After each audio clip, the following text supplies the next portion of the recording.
Álgebra superior, clase número 7, corresponde a la primera parte de transformaciones lineales. Vamos a ver la definición, algunas propiedades y los conceptos de núcleo e imagen.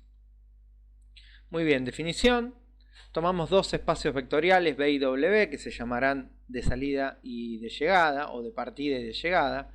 Una transformación T que vaya de B hacia W está direccionada, B es el espacio vectorial de partida y W es el espacio vectorial de llegada, tiene que asignar a todos los vectores del espacio vectorial de salida un único vector que sea su transformado y que pertenezca al espacio vectorial de llegada. Y esa transformación tiene que satisfacer dos axiomas. Primero, que el transformado de la suma de dos vectores sea igual a la suma de los transformados. Y segundo, que el transformado de un escalar por un vector sea el mismo escalar por el transformado del vector. Empezamos con un ejemplo. Tomamos una transformación lineal definida de R2 en R3. R2 es el espacio vectorial de partida, R3 es el espacio vectorial de llegada. La transformación está definida mediante esta expresión. Para un xy perteneciente a R2, su transformado o su imagen a través de la transformación es esta expresión. Primera componente de x más y, segunda componente x menos y, tercera componente 3y. Bien, tenemos que probar que es transformación lineal, entonces tenemos que testearle ambos axiomas. Primero queremos ver que el transformado de la suma es la suma de los transformados. Entonces tomamos dos vectores genéricos de R2, x1 y 1, x2 y y2. Los operamos porque estamos en un espacio vectorial, se puede sumar dos vectores de R2, da esta expresión, esto ya lo conocemos. Su transformado, acá dice f, debería leerse t.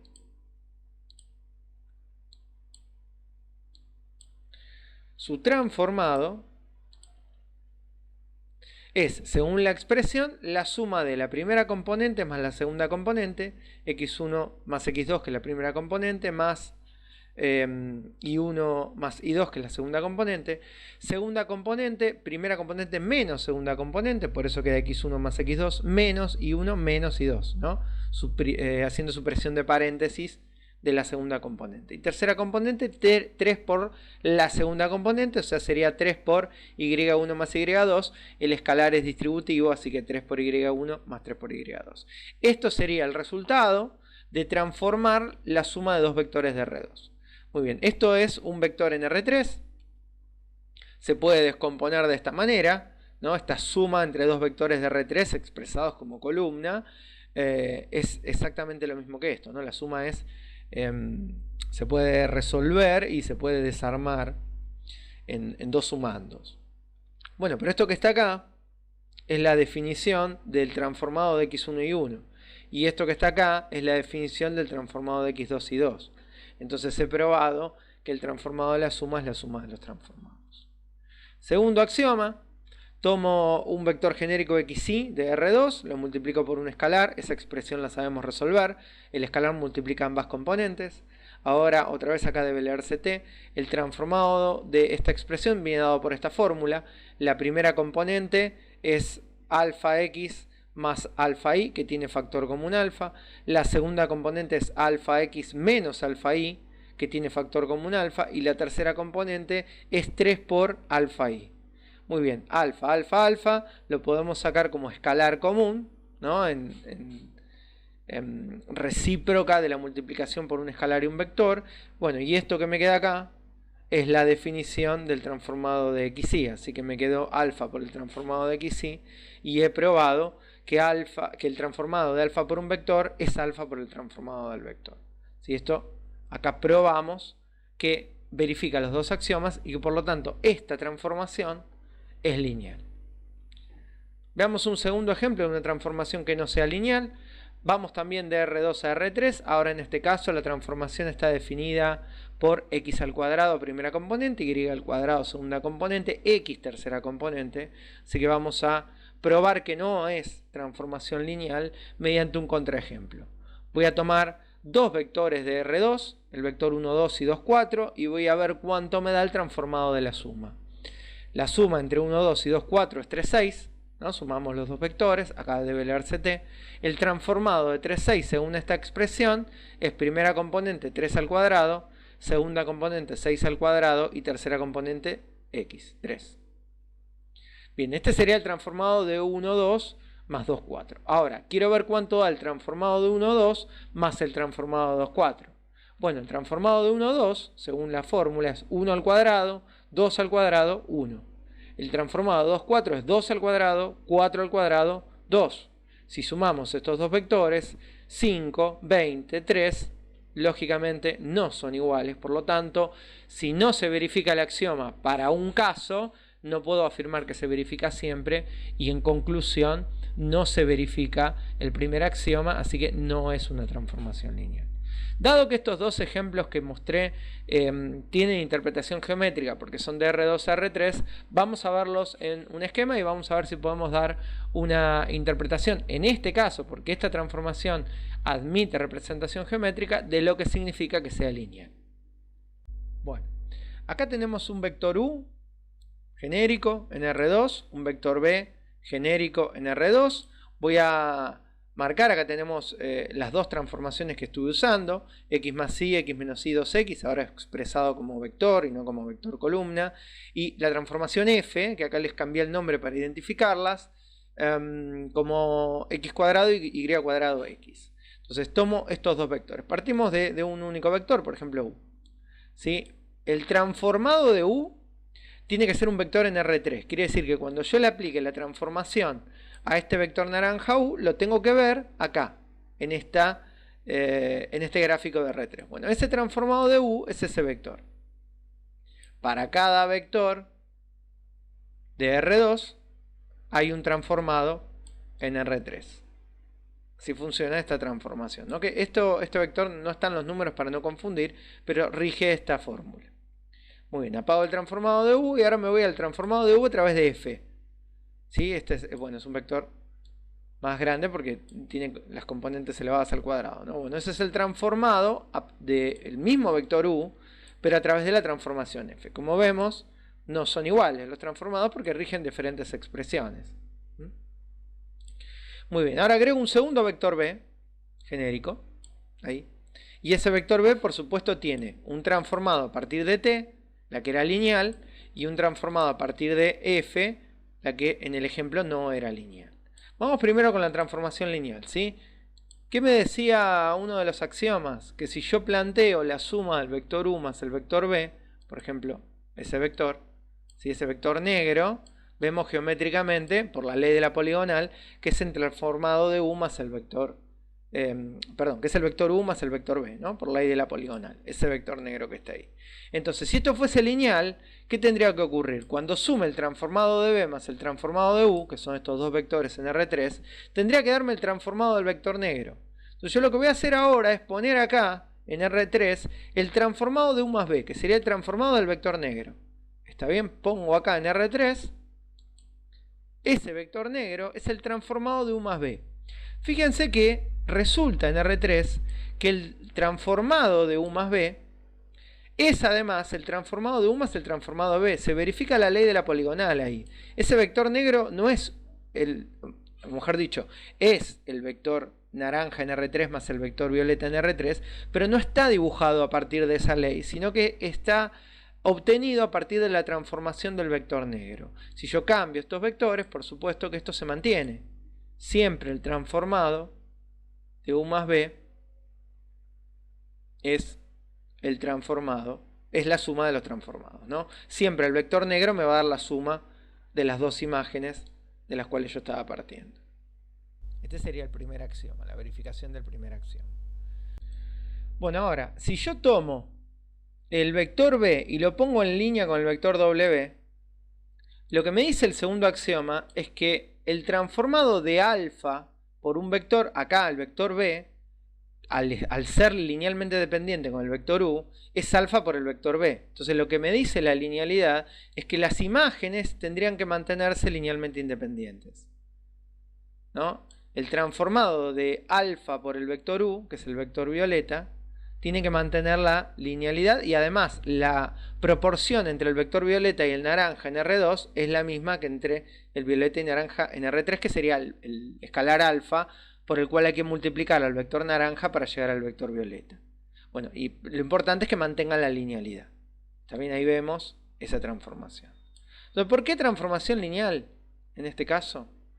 ¿Sí? ¿Por qué vemos que es lineal acá? Bueno, porque verifica los dos axiomas.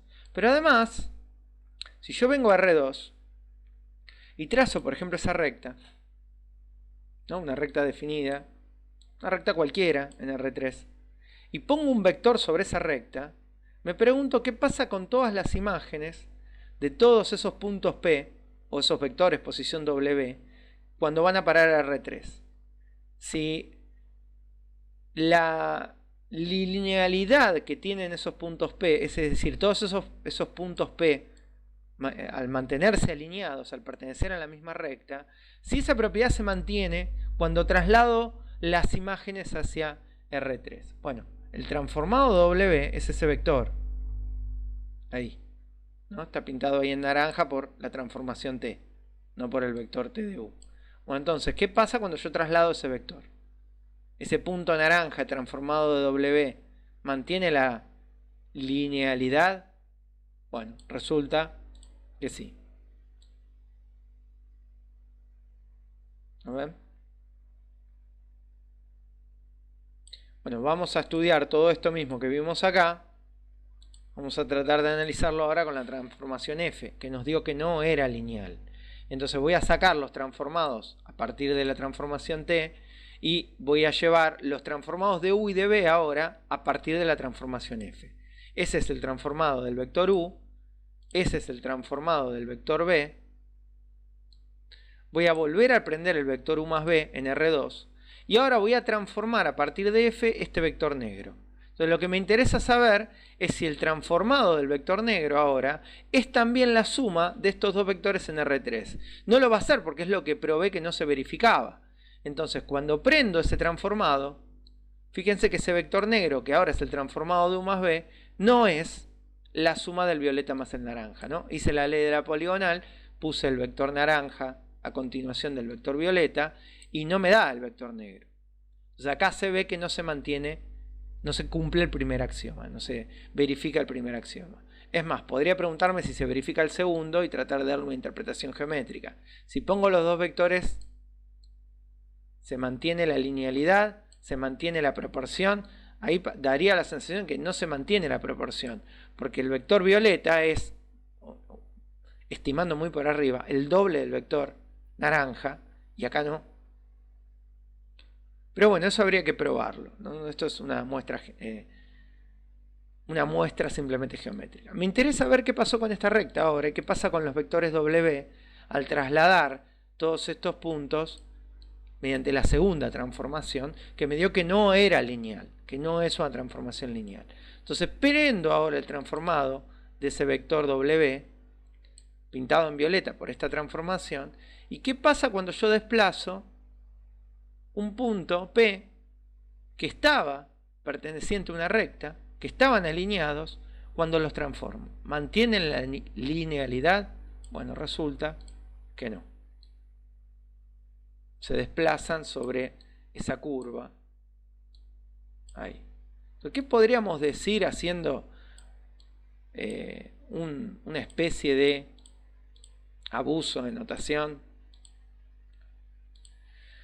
Que la transformación T modifica los puntos sobre esta línea en esa. A un punto sobre esta recta, por ejemplo a ese vector W, le asigna un punto sobre esa recta naranja, por ejemplo ese vector, ¿no? A puntos sobre esta recta le asigna puntos sobre esa recta. Así funciona la transformación T. Sin embargo, la transformación F a puntos sobre esta recta le asigna puntos que no están sobre una recta. No es lineal.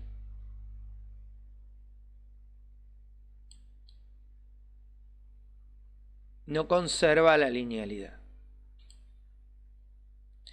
Bueno, no todas las transformaciones tienen interpretación geométrica. Esto lo podemos hacer porque vamos de R2 a R3.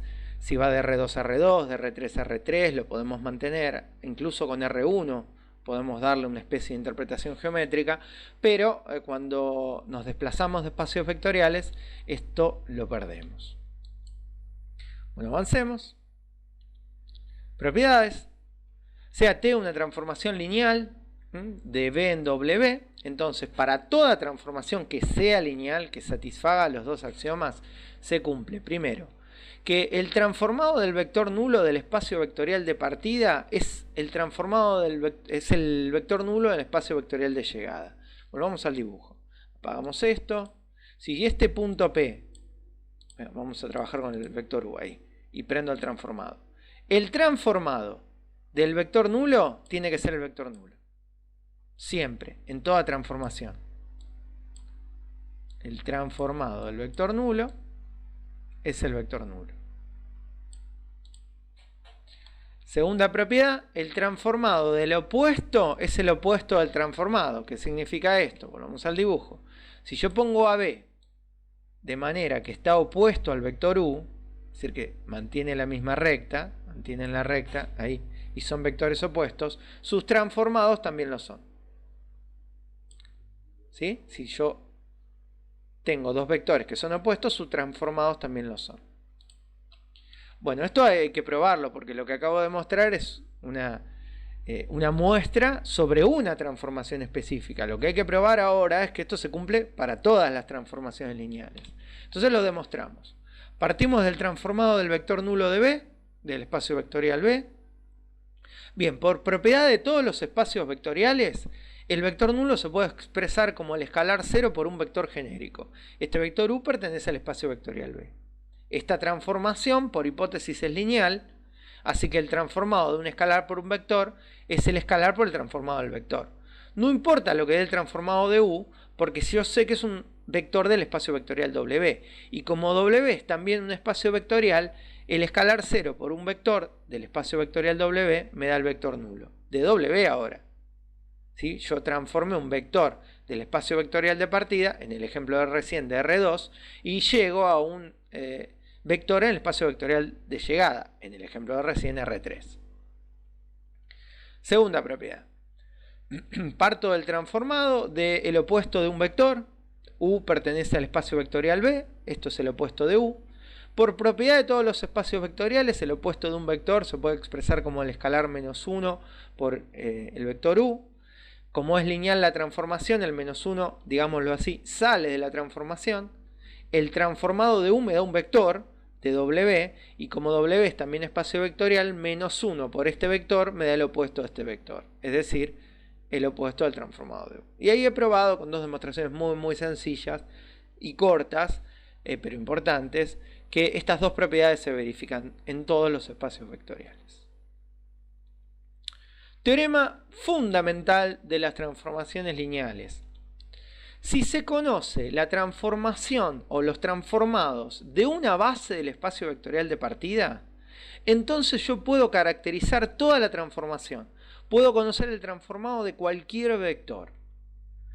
Tomamos para esto para demostrarlo, ¿no? Por supuesto, tomamos una transformación T definida de un espacio vectorial B en W y tomo B larga como base del espacio vectorial de salida. ¿Sí? Es decir, el espacio vectorial B corta tiene dimensión n, ¿no? Porque su base tiene n vectores. B por hipótesis es base, así que recordemos que estos vectores son linealmente independientes y generan B por hipótesis y por definición de base de un espacio vectorial. Bien, tomamos W1, W2, W3, Wn, vectores que están en W, tales que son los transformados de los vectores B1, B2, B3, Bn. Ojo, W1, W2 hasta Wn no necesariamente son base de W, porque pensemos que W puede tener una dimensión diferente. Pensémoslo en el ejemplo de recién. Acá, por ejemplo, así, si yo tomo U y B de esta manera, estos dos vectores son base de R3, de R2. Sin embargo, sus transformados, a ver, acá vamos a que no se vea eso, sus transformados acá, esos dos vectores, no son base de R3. El espacio vectorial de partida es R2, tomo dos vectores que son base de R2, los transformo, tengo estos dos transformados, ¿sí? Esos son los dos vectores W que digo que afirmo que existen, porque por hipótesis existe el transformado de todo el espacio vectorial de partida, pero no puedo afirmar que esto sea base de R3, de hecho puedo afirmar que no lo es, porque son dos vectores. Bien, acá estos vectores, estos n vectores que son los transformados de los vectores de la base, yo lo que sé es que están en W. Lo que no puedo afirmar es que sean base de W, así que cuidado. Bueno, lo que afirma este teorema es que existe una única transformación lineal tal que los transformados de cada uno de estos vectores es cada uno de estos vectores que está acá. Es decir, estoy tratando de caracterizar la transformación y probando que es única la transformación, que asigna a B1 W1, a B2 W2, a B3 W3, y no podría ser a B2 W3, sí, bueno, pero los cambiamos de orden y tenemos la transformación que queremos caracterizar. Que estos n vectores tienen sus imágenes en W, eso existen, ¿sí? Por los teoremas anteriores, pero, o por la definición de transformación lineal, pero lo que tenemos que probar es que es lineal y que es única. Vamos con la demostración. Tomamos la transformación lineal definida acá arriba, esta que está acá, que asigna a B1 W1, a B2 W2, a B3 W3. Quiero probar que es una transformación lineal. Tomamos dos vectores x, y del espacio vectorial de partida B corta. Como B larga es base del espacio vectorial B corta, puedo afirmar que el vector x se puede escribir como combinación lineal de la base. Esto que está acá entre paréntesis es x expresado como combinación lineal de la base B, ¿no? Por definición de base de un espacio vectorial, esto existe y los escalares alfa 1, alfa 2, alfa n sabemos que son únicos. Y también, que pertenece al espacio vectorial de partida y que B larga es su base, admite una única escritura como combinación lineal de la base B, en este caso con los escalares beta 1, beta 2, beta n. Bueno, me interesa ver el transformado de x más y. El transformado de x más y es, por supuesto, el transformado de x expresado en términos de la base B más y expresado en términos de la base B. Muy bien, esto es, a ver si nosotros resolvemos la suma acá adentro, alfa 1 B1 más beta 1 B1, ahí vector común B1, me queda alfa 1 más beta 1. Entre alfa 2 B2 más beta 2 B2 hay vector común B2, me queda alfa 2 más beta 2, etc. Bueno, esta transformación que está acá arriba, la escribí dos veces, no sé por qué. Nosotros sabemos que este escalar se mantiene, que el transformado de B1 es W1, que el transformado de B2 es W2, que el transformado de Bn es Wn. ¿Sí? Entonces, esto que está acá a su vez se puede escribir distribuyendo W1 para alfa 1, para alfa 1 y para beta 1, W1 para alfa 2, para beta 2, etc. Y agrupar todo lo que tiene los alfas por un lado y todo lo que tiene los betas por el otro. Bueno, ¿qué es esto que está acá? Esto que está acá es el transformado de X. Y esto que está acá es el transformado de Y. Entonces, he probado que el transformado de la suma es la suma de los transformados. Bien, tengo que probarlo con un escalar ahora. Lo mismo, escribimos el vector X como combinación lineal de la base. El escalar multiplicando al vector se puede distribuir. Estos transformados de B1, B2, Bn son W1, W2, Wn. Y toda esta suma tiene escalar común lambda. Esto que me quedó entre paréntesis es la definición del transformado de X. Entonces he probado la linealidad. Bien, me resta probar que es único. Ya sé que es lineal, ahora que es única. Bien, tomo la transformación lineal que definimos acá y tomamos una segunda transformación f definida igual. ¿Sí? Tal que el transformado de B1 me da W1. Yo no sé cómo es la cuenta, ¿no? Ojo acá, no se confundan. Yo tengo una cuenta, una expresión que cuando le doy las componentes de B1 me devuelve W1, cuando le doy las componentes de B2 me devuelve W2, y tengo otra cuenta acá, ¿sí? Que tengo que probar que son iguales, pero que cuando le asigno las componentes a esa expresión de B1 me devuelve W1. Bueno, tenemos que probar que estas dos transformaciones son iguales. Bueno, tomamos X que pertenece al espacio vectorial de partida, lo escribimos como combinación lineal de la base a través de la transformación T. Sabemos que esto me da alfa 1 por el transformado de B1 que es W1 más alfa 2 por el transformado de B2 que es W2, etc. Si aplicamos lo mismo para F, esto también es lineal por hipótesis, así que esto da alfa 1 por el transformado de B1, que es también W1, alfa 2 por el transformado de B2, que es también W2, etc. Bueno, como la combinación lineal de los alfas es única, por teorema de los espacios vectoriales, el vector que está de este lado de la igualdad es igual al vector que está de este lado de la igualdad. En consecuencia, las transformaciones son iguales. Y ahora sí probé que existe una única forma de expresar la transformación que asigna a los vectores de una base estos vectores que están acá. Y por lo tanto, si conozco estos transformados W1, W2 hasta Wn, puedo caracterizar el transformado de X, siendo X un vector cualquiera de B corta.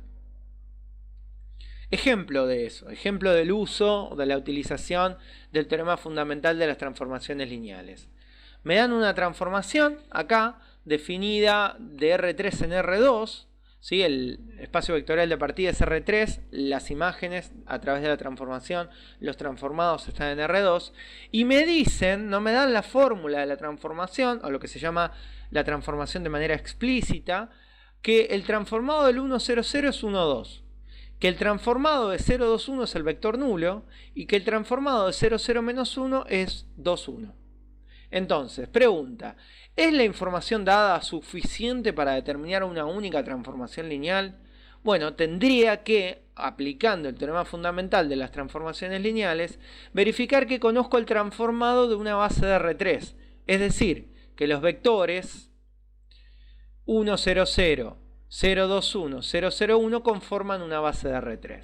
Bueno, lo estudio, los pongo como columna, expreso los vectores expresados de manera matricial, y si las columnas de esta matriz son linealmente independientes, entonces serán base. Bueno, una forma de probarlo, porque en este caso es cuadrado, es calcular el determinante. Otra sería escalonar la matriz y calcular el rango, otra sería estudiar la nulidad y bueno, todo lo que vimos en la clase de repaso de las matrices.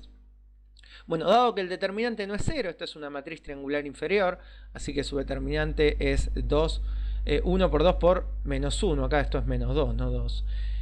Dado que ese determinante no es 0, entonces como no es 0, no da 2, da menos 2, como el determinante no es 0, entonces el conjunto dado es linealmente independiente. Y como estoy en R3, tres vectores linealmente independientes forman una base de R3. Entonces, ¿es la información dada suficiente? Sí. Muy bien, ahora que sé que es suficiente, no me lo está preguntando, pero lo que vamos a hacer es hallar esa transformación. Hallar la única transformación que se comporta de esta manera. Que al vector 1, 0, 0 le asigne este vector, que al vector 0, 2, 1 le asigne al vector nulo, y que al vector 0, 0, menos 1 le asigne al vector 2, 1. Muy bien, definimos una transformación lineal única y tomamos entonces un vector genérico de R3U y lo expresamos en términos de la base dada, la base que nosotros probamos que es base. U, vector genérico, lo expresamos como un alfa por el primer vector de la base, más un alfa 2 por el segundo vector, más un alfa 3 por el segundo vector, por el tercer vector. Aplicamos miembro a miembro la transformación, que sabemos que es lineal. Aplicamos en el segundo miembro la linealidad, los escalares salen de la transformación y la transformación distribuye respecto de la suma, y conozco estos tres transformados. El transformado del 1, 0, 0 sé quién es, del 0, 2, 1 sé quién es, y del 0, 0, menos 1 sé quién es, así que los aplico. Muy bien, me quedó entonces como el del medio es el vector nulo, que el transformado de U es alfa 1 por 1, 2 y alfa 3 por 2, 1. Pero, a ver si acá lo notan, hay un pequeño inconveniente. Porque U es un vector genérico de coordenadas, digamos, U1, U2, U3, o si prefieren X, Y y Z. Y acá esta cuenta está dada en términos de alfa 1 y alfa 3, ¿no? Alfa 1, alfa 2, alfa 3. ¿Quiénes son alfa 1, alfa 2, alfa 3? Si recuerdan esto de las unidades anteriores, es U expresado en la base B. Son las coordenadas de U en términos de la base dada. Entonces lo que necesito es cambiar las coordenadas de la base B a la base canónica. Bueno, para eso necesitamos la matriz de cambio de base. De la base B a la base E, recordemos que son los vectores de la base expresados como columna. Esta matriz funcionaba de forma tal que si yo le doy el vector U en la base B, alfa 1, alfa 2, alfa 3, lo multiplico por la matriz de cambio de base, me devuelve el vector U en la base canónica, X, Y y Z. Bueno, quiero despejar de acá alfa 1, alfa 2, alfa 3 para poder sustituir ahí arriba. Muy bien, escalonamos esa matriz un poquito, pivoteamos en 2. Podríamos ya despejar a partir de acá. Acá, a ver, pivoteo en 2, ¿no? Se hace 0 acá abajo. El único elemento que hay que modificar es este que está acá y el de z, siendo la matriz ampliada. Me queda acá 2 por menos 1, menos 1 por 0, menos 2.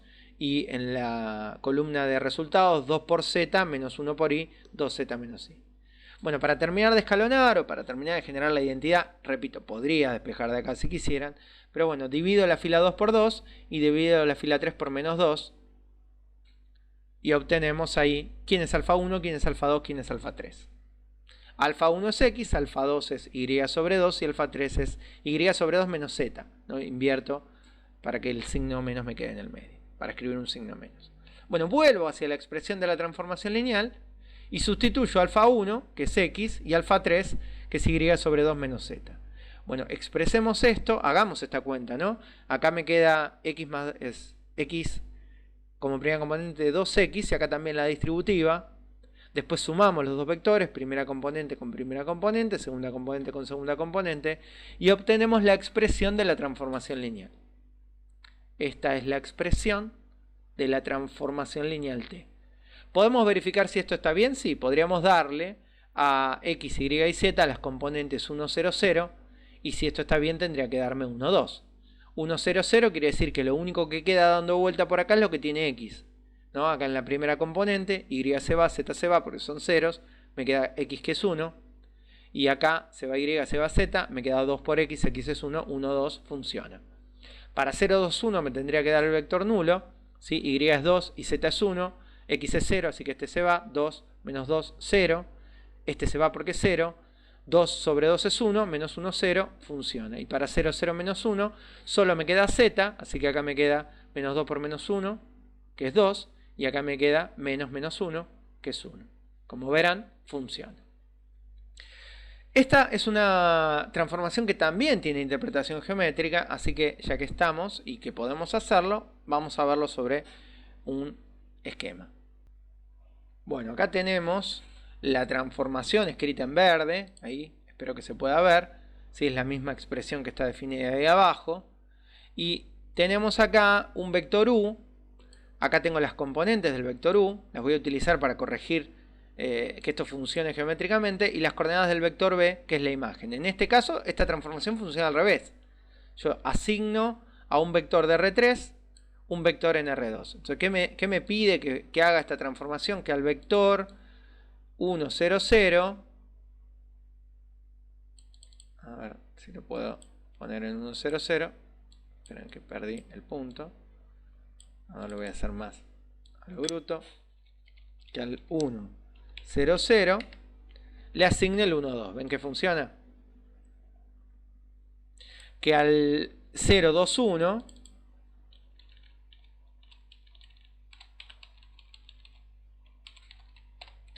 le asigne el vector nulo. Ahí.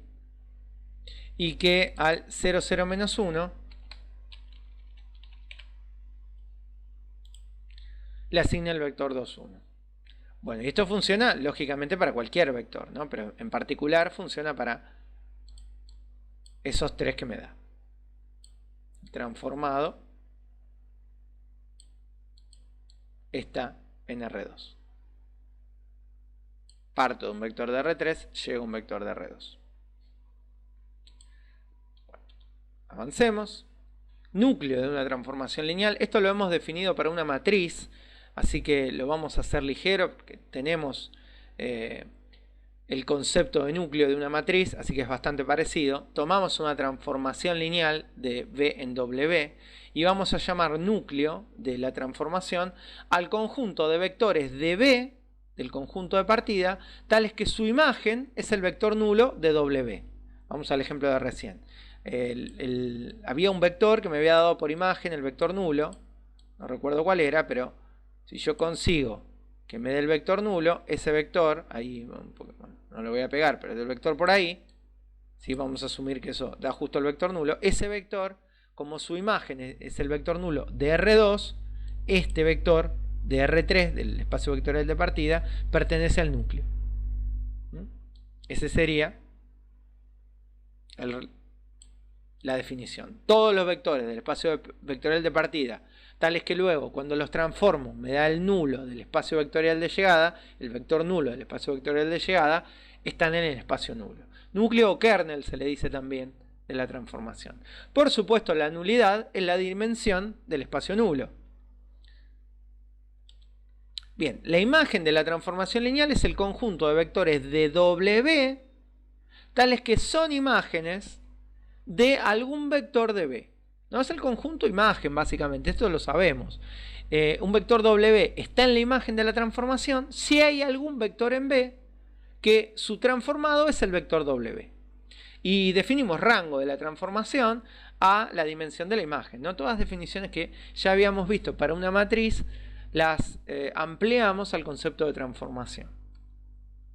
Teoremita muy importante. Sea una transformación lineal de T, definida T de B en W, el espacio nulo es subespacio vectorial de B y la imagen es subespacio vectorial de W, ¿no? Yo acá hablé de la dimensión sin demostrar que son espacios vectoriales.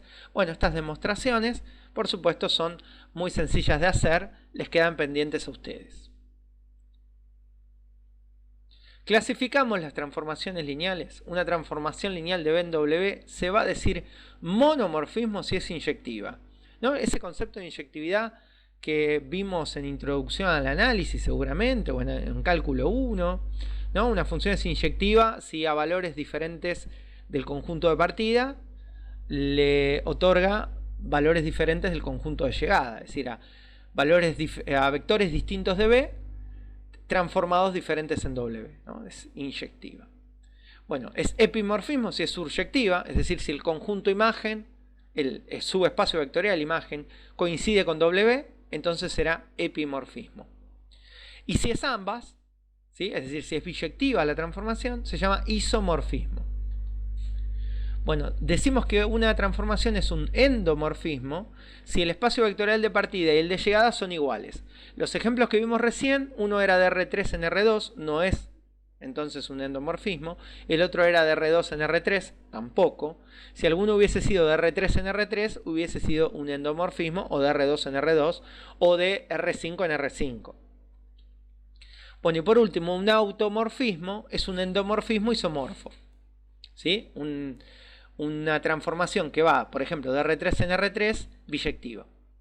Eso es un automorfismo, una aplicación, se dice, de el espacio vectorial sobre sí mismo, ¿sí? ¿Por qué se dice automorfismo? Bueno, porque si yo hiciese la interpretación geométrica de un endomorfismo, el vector, la imagen del vector celeste está en R3 también.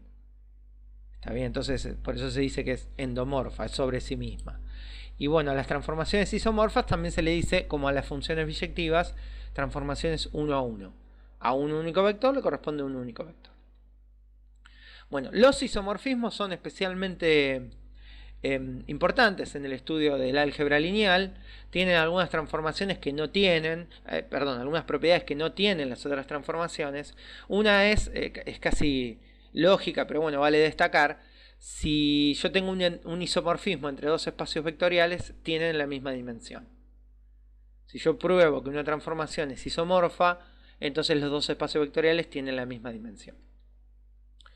Bueno, si yo tomo un isomorfismo y tomo los transformados de un conjunto LI, del conjunto del espacio vectorial de partida, entonces las imágenes son LI también. Esto solamente lo puedo afirmar en un isomorfismo. Los transformados de un conjunto LI es LI. Podríamos decir que un isomorfismo conserva la linealidad o la independencia lineal. Bueno, si yo tomo un conjunto de generadores del espacio vectorial de partida y los transformo en un isomorfismo, obtengo un conjunto de generadores del espacio vectorial de llegada. Corolario de estos dos, el transformado de una base es una base, porque se conserva la independencia lineal y se conserva la generación. Entonces, si transformo en un isomorfismo una base de B, obtengo una base de W, solo en un isomorfismo. Bien, estas propiedades quedan pendientes de demostración, no son difíciles de hacer. Quedan para ustedes. Bien, matriz asociada a una transformación lineal, y acá es cuando esto empieza a tomar carácter un poco más relevante. Tomamos una transformación lineal de Rn en Rm, afirmamos que existe una única matriz de m por n, tal que el transformado del vector u, que pertenece al espacio vectorial de partida, se puede obtener como una matriz multiplicado por el vector u. Y en ese caso la matriz A se denomina matriz asociada a la transformación T. ¿Sí? Lo que afirma este teorema es que toda transformación lineal se puede expresar de forma matricial y que esa matriz es única. Bueno, es muy importante este teorema, vamos a demostrarlo. Tomamos la base canónica de Rn, Rn tiene base canónica necesariamente, y por ser una transformación lineal existe el transformado de cada uno de los vectores de la base canónica. Dado que u, siendo un vector genérico, este vector genérico u del espacio vectorial Rn pertenece a Rn y que la base canónica existe siempre, u se puede expresar como combinación lineal de la base canónica, que es esto que está escrito acá. Si aplicamos el transformado componente a componente y aplicamos en el segundo miembro la linealidad de la transformación, es decir, extraemos los escalares y distribuimos la transformación, entonces me queda que el transformado de u es esta expresión. Y esto se puede expresar matricialmente porque es un sistema de ecuaciones. Yo tengo acá en el transformado de u la columna de resultados, y alfa 1, alfa 2, alfa 3, alfa n considerados como incógnitas, es un sistema de ecuaciones. Entonces, me queda esto matricialmente hablando. Una matriz por la matriz columna de incógnitas, esto sería la matriz columna de resultados, y lo que me quedó acá formando una matriz es el transformado del primer vector canónico como columna, el transformado del segundo vector canónico como segunda columna, etcétera, etcétera, etcétera.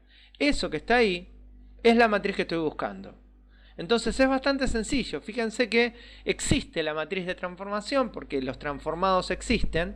Por ser una transformación lineal tiene que existir la imagen de todos los vectores del espacio vectorial de partida, en particular de los vectores de la base canónica. Entonces esta matriz la puedo armar siempre.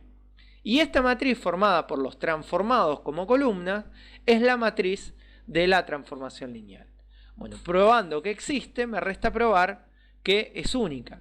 Entonces, supongo que existen dos matrices A y B, tales que las dos son matrices asociadas a la transformación lineal.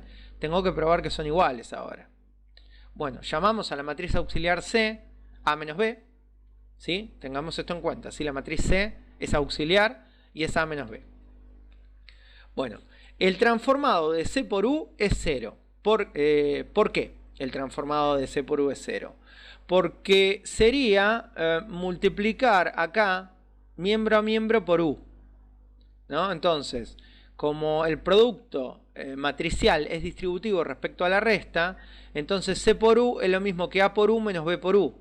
Bueno, pero A por U y B por U dan el transformado de U y restados son 0. Entonces, C por U me tiene que dar 0. Ojo que este no es un cero escalar, es la columna de ceros, ¿sí? O sea, el vector nulo de W. Bueno, entonces, ¿cuál es la matriz asociada a la transformación? ¿A qué transformación? A esta transformación, a la transformación definida por C. C pensada como matriz asociada a una transformación. Bien, eso sería el transformado de E1, el transformado de E2, el transformado de E sub n. Bueno, y tiene que ser la matriz nula. Porque como U es un vector genérico, pero el resultado es siempre el vector nulo, la única forma que este producto sea siempre el vector nulo es que o U sea la columna de ceros o C sea constantemente la matriz nula. Bueno, como U es genérico, no es constantemente el vector nulo, entonces C tiene que ser la matriz nula. Si C es la matriz nula, quiere decir que A y B son iguales, ¿no? Porque si C es la matriz nula, puedo sumar lado a lado B y llegar a que B es igual a A. Y ahí he probado que son iguales. Y que, bueno, lo importante, que por lo tanto la matriz asociada es única. Bueno, ejemplo número 4. Tomamos la misma transformación que habíamos usado recién. ¿Sí? Es la misma transformación que antes. Habíamos obtenido que esta era la expresión. Lo que quiero hacer ahora es hallar la matriz asociada a esta transformación lineal. ¿Qué necesito? Los transformados de los vectores canónicos y después expresarlos como columna. Entonces, bueno, el transformado del primer vector canónico es este, no es 1, 2, ya me lo da el ejercicio, pero si no, es hacer a x1, a y0 y a z0 y ahí poner el vector. El transformado del segundo vector canónico es de 0, 1, 0, x es 0, y es 1, z es 0, primera componente 1, x es 0, y es 1, z es 0, segunda componente 1 medio, y el transformado del tercer vector canónico sería de 0, 0, 1, así que me quedan solamente lo que tiene z, sería menos 2, menos 1. Expreso esos vectores como columna y tengo la matriz asociada, ¿no? Es un proceso bastante sencillo. Si ahora el ejercicio me pidiese hallar el espacio nulo o el conjunto imagen de esta transformación, el espacio vectorial de la imagen, es más fácil hallarlo sobre la matriz, que es efectivamente lo que voy a hacer, porque lo definí, pero no hice un ejemplo más arriba, para poder hacerlo desde la matriz de la transformación. Entonces, ¿cómo obtengo el espacio nulo de esta matriz y cómo obtengo el espacio imagen? Pensándolo como una matriz. Lo voy a escalonar, voy a pivotear en el 1. Ya me alcanza con ese pivoteo en el 1 para darme cuenta que esta matriz tiene rango 2. Y si tiene rango 2, por el teorema de las dimensiones, la suma del rango más la nulidad me tiene que dar la cantidad de columnas. Entonces, como tiene rango 2, tiene nulidad 1. Entonces, ahora pensemos qué significa que tenga rango 2. Porque en la transformación lineal, el rango es la dimensión del conjunto imagen, del espacio vectorial imagen. Quiere decir que el espacio vectorial imagen de esta transformación tiene dimensión 2 y pertenece a qué espacio vectorial? A R2. Entonces, un subespacio vectorial de R2 que tiene dimensión 2 de dimensión 2 es el subespacio trivial. Quiere decir que la imagen ya sé que es R2. Sin tener que ir a calcular una base. Si quisiese una base, bueno, recordemos que las operaciones elementales entre filas y columnas conservan el espacio fila y la independencia lineal del espacio columna, así que escalonándolo también podría obtener una base si lo quisiese. Bueno, como dije recién, por el teorema de las dimensiones, la nulidad es 1. Quiere decir que el espacio nulo tiene dimensión 1 y que por lo tanto tiene un vector en su base, un solo vector. Necesito un vector, necesito obtener un vector cuya imagen sea el vector nulo. Bueno, podría acá multiplicar por un x, y, z genérico, igualarlo al vector nulo, terminar de escalonar, o podría prestar atención al enunciado, donde me está dando un vector cuya imagen ya es el vector nulo. Entonces ya tengo una base del espacio nulo. Está generado por el 0, 2, 1. Y bueno, ahí he obtenido la imagen y el núcleo de la transformación. El núcleo o espacio nulo o kernel de la transformación. Muy bien. Matriz, vamos hacia acá. Vamos a un segundo a ver acá en la interpretación geométrica. Bueno, ¿qué me dice el cálculo? Que cualquier vector que sea LD, digo, con el vector 0, 2, 1, por ejemplo el vector, a ver, 0, 4, 2, lo estoy multiplicando por 2, me va a dar en su imagen el vector nulo. ¿Ven? Otro podría ser 0, menos 6, menos 3, multiplico por menos 3, también me da el vector nulo la imagen. ¿Ven? Y bueno, la imagen significa que puedo llegar a obtener todo R3, ¿no? Cualquier vector de R3, dije, de R2, todo el conjunto de todos estos vectores me da todo el espacio R2. Bueno. Matriz asociada a una composición de transformaciones lineales. Ahora esto significa que yo aplico una transformación y luego aplico otra. Bueno, tomamos dos transformaciones, una transformación que llamamos T y otra que llamamos G. Entonces me dice que la composición de T compuesto con G tiene que ir, ojo acá, recuerden que necesitamos una relación entre de dónde parte y dónde llega una y dónde parte y dónde llega la otra.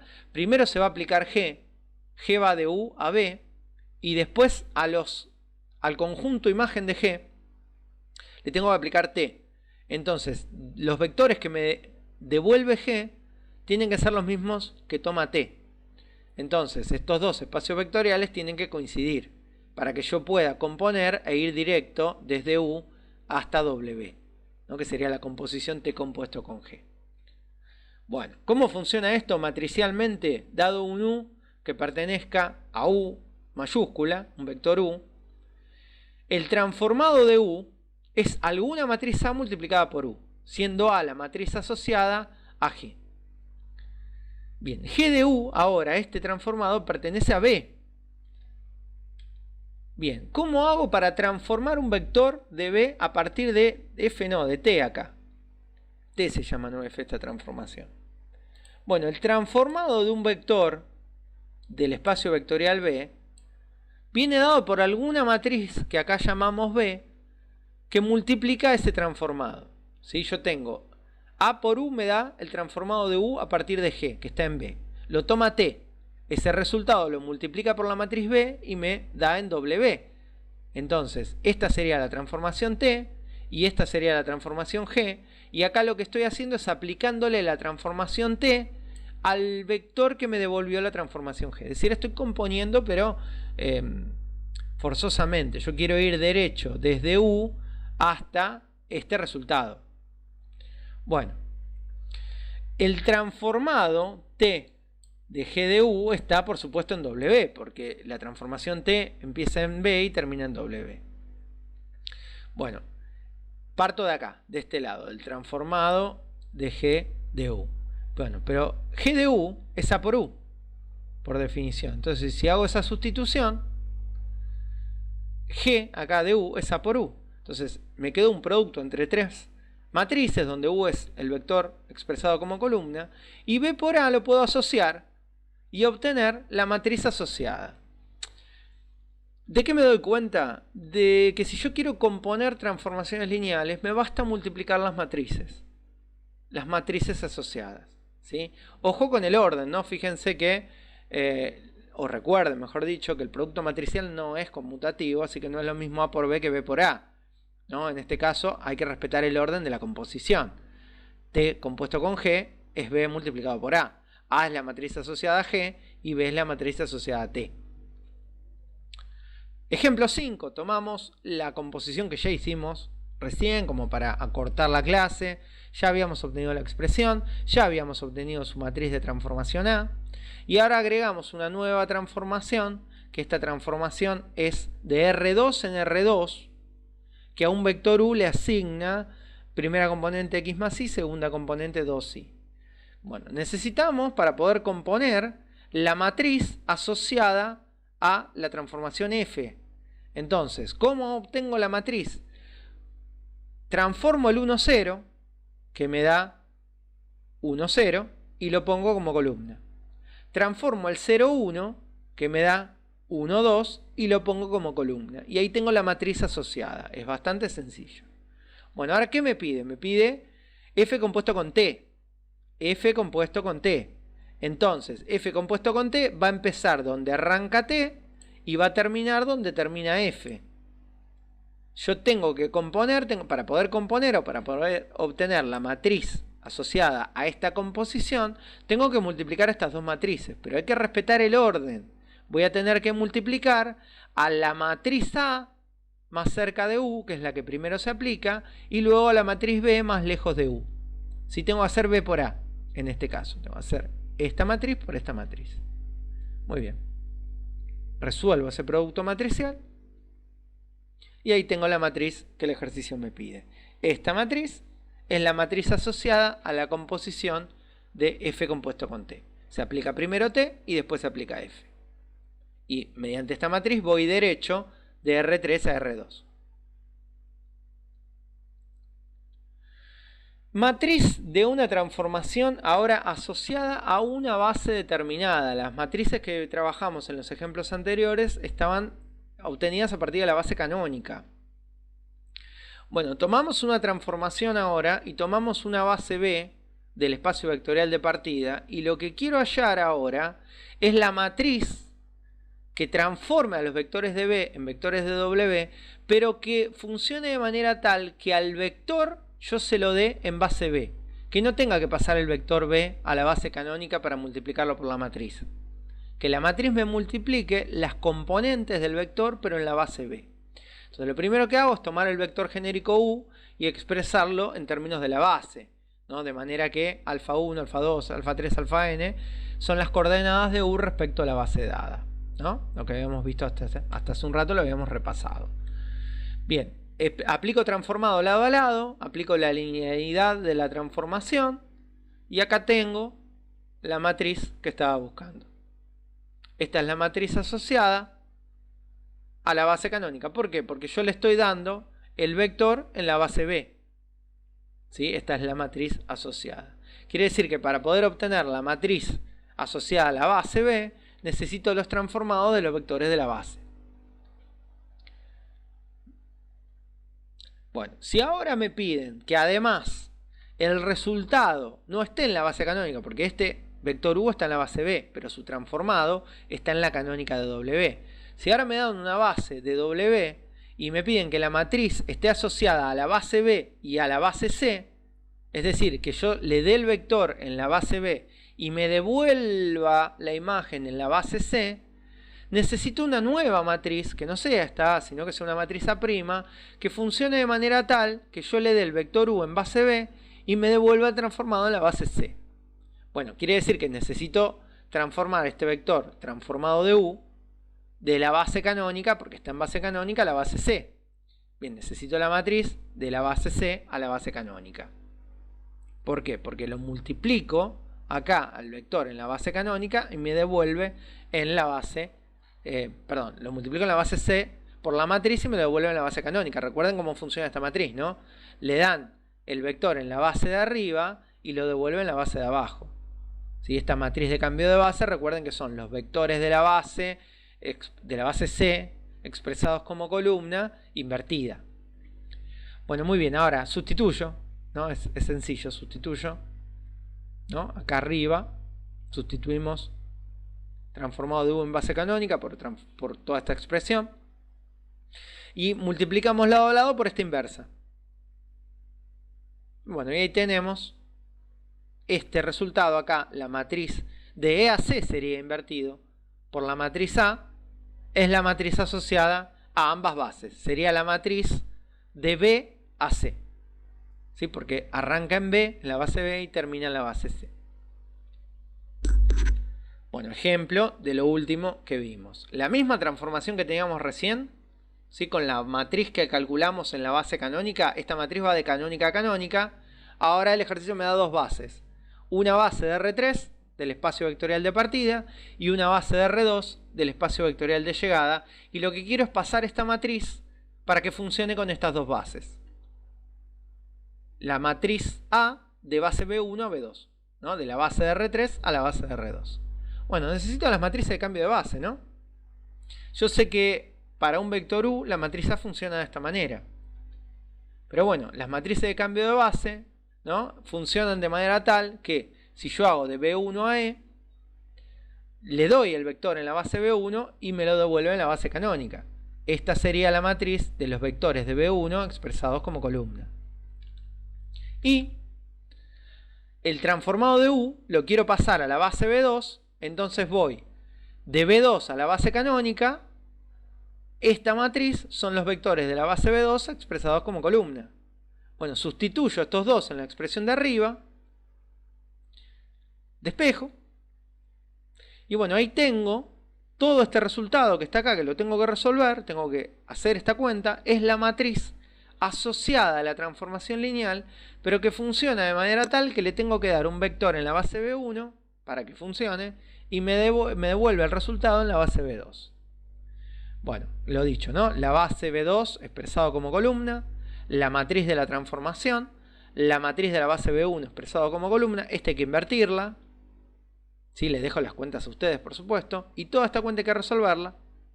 Y ahí tenemos la matriz. ¿Sí? Ahora esta matriz funciona entre las dos bases, ¿no? Esta matriz no va a funcionar si yo le doy el vector en la base canónica.